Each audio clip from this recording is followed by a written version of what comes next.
Hello everyone.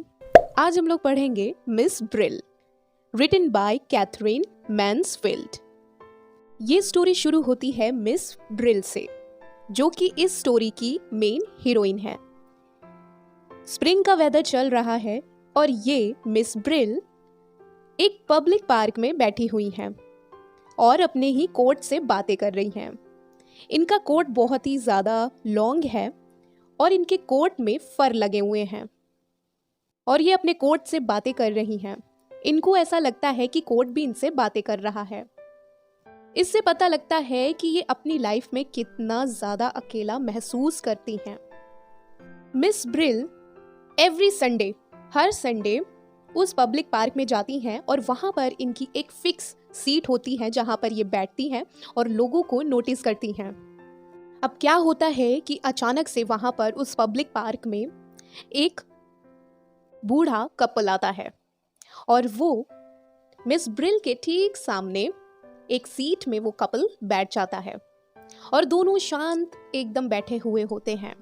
तो miss Brill ये सोचने लगती हैं, जब इंसान बूढ़ा हो जाता है तो उसके पास बोलने के लिए कुछ भी नहीं रहता। अब क्या होता है, थोड़ी देर के बाद वो बूढ़ा कपल उठ के चला जाता है।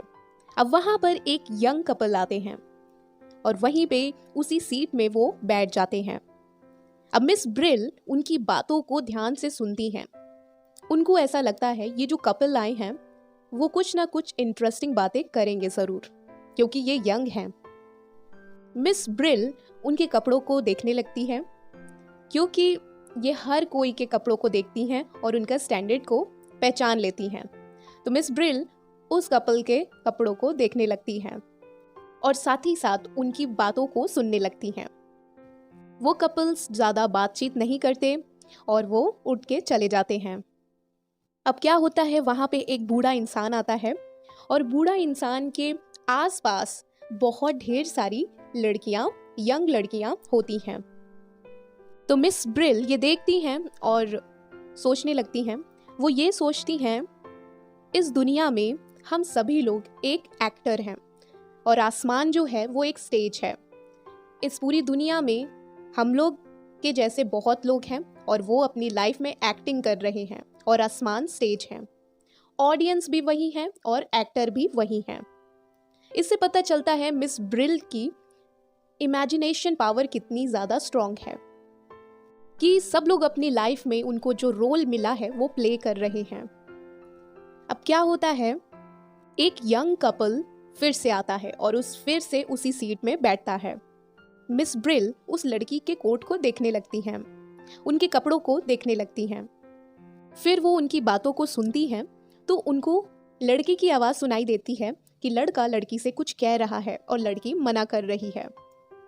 साथ ही साथ उनको ये भी सुनने को मिलता है कि जो लड़की है वो मिस ब्रिल की तरफ इशारा करके बोलती है कि पता नहीं क्यों इस पब्लिक पार्क में बूढ़े लोग क्यों आ जाते हैं, और मिस ब्रिल की तरफ बोलती है इशारा करके कि उसको देखो कितना लंबा कोट पहना है, कितना अजीब लग रहा है और उस कोट में जो फर लगे हैं ऐसा लग रहा है जैसे जली हुई मछली हो।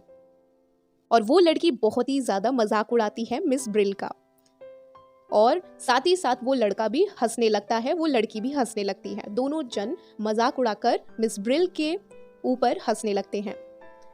मिस ब्रिल को बहुत ही ज़्यादा बुरा लगता है। वो वहाँ से उठती हैं और वापस घर की तरफ जाने लगती हैं। अब क्या होता था कि मिस ब्रिल हर संडे उस पब्लिक पार्क में जाती थी सुबह के टाइम, और जब लौट के घर आती थी तो वो केक खरीदती थी। पर इस बार उन्होंने केक को नहीं खरीदा और वो सीधा घर चली गई। जब वो अपने घर पहुंची तो वो बहुत ही ज़्यादा अपसेट थी। अपने रूम में जाकर वो बैठ गई। उन्होंने अपना कोट उतारा। जैसे ही उन्होंने अपना कोट उतारा और उसको फोल्ड करा, वैसे ही उनको किसी के रोने की आवाज़ सुनाई दी। उस कोट को उठाकर उन्होंने एक बॉक्स के अंदर रख दिया, क्योंकि उनका जो कॉन्फिडेंस लेवल था वो बहुत ही ज़्यादा लो हो गया था उस लड़की की वजह से।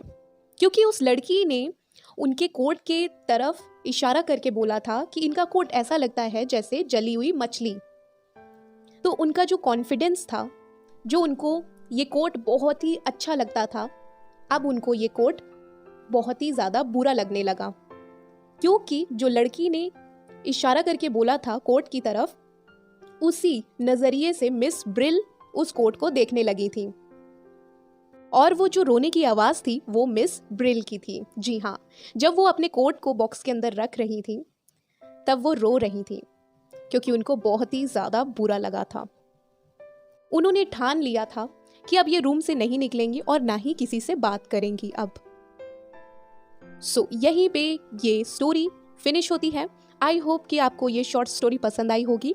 अगर आपको ये स्टोरी पसंद आई है तो लाइक कीजिएगा, सब्सक्राइब कीजिएगा और शेयर ज़रूर कीजिएगा। Thank you.